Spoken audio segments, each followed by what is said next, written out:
Today, we're jumping into an incredible tale of heroism, dark magic, and a betrayal so shocking it turns the whole story on its head. It all centers on the hunt for three missing princesses, and it starts with one single desperate act.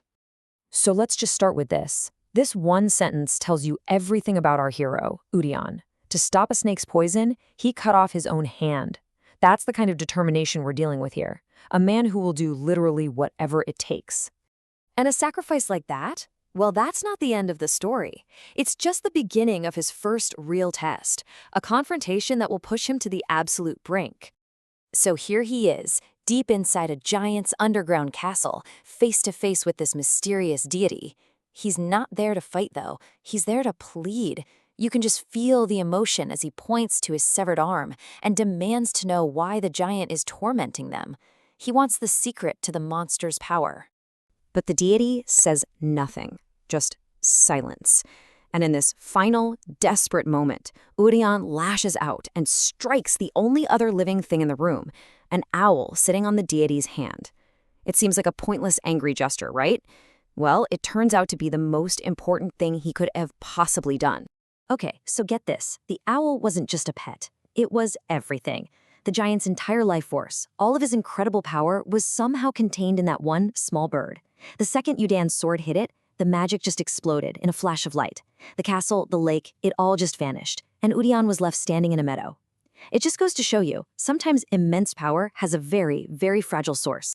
So you'd think this would be a huge celebration, right? Udayan defeated the giant and freed all his captives. But for our hero, this victory felt, well, it felt strangely empty, because his real mission was far from over.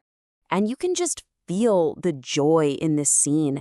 The people Udayan freed are just swarming him, crying, "You have rescued us from our lifelong slavery." Then they do something amazing. They take the ashes from where the deity disappeared, make a paste out of them, and miraculously reattach Udayan's hand. And this is where you really see the two sides of the story. On the one hand, you've got this incredible party going on. The people are free, the giant's gone, their hero is whole again. But on the other hand, inside Udayan's head, it's total turmoil. The entire reason he was there in the first place, to find the three princesses and his brother Nishith, is still a complete failure. So yeah, he can't celebrate. He can't rest. Because the giant, that was just a monster he had to deal with along the way.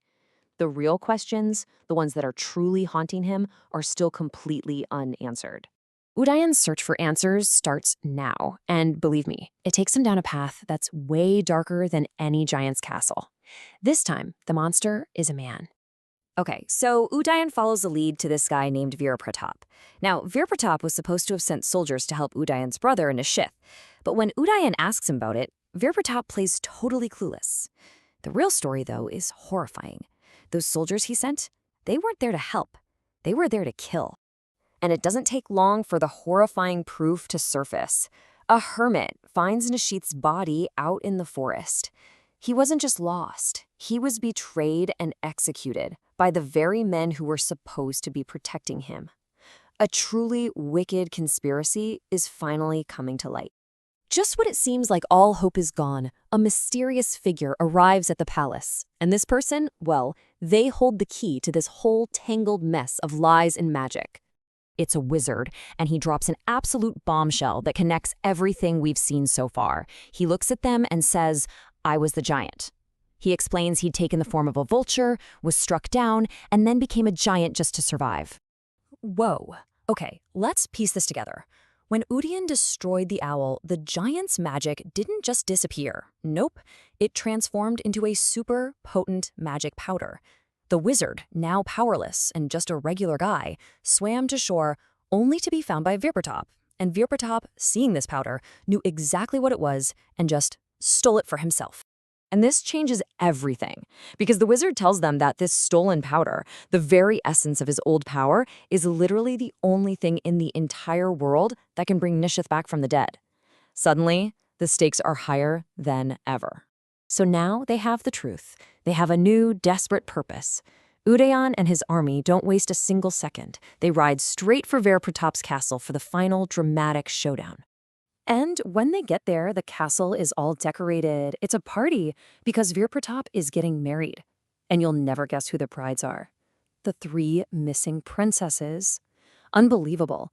Udayan just bursts onto the platform, sword drawn, and his command is sharp and specific. This isn't just about revenge, it's about justice, and it's about resurrection. And what does Veer Pratap do? The man who orchestrated a murder and stole a kingdom? He just folds, instantly. I mean, he's face to face with the man who took down a giant. He knows he has no chance. He just kneels, bows his head, and hands it all over. The magic powder, the princesses, his own fate. The conspiracy is over. So Udayan gets his victory. The princesses are safe, and he now has the means to revive his brother. But even with the villain exposed, the scars of his betrayal run deep, which leaves us with one last question to think about. What does it really take to heal a kingdom that's been broken by so much deceit?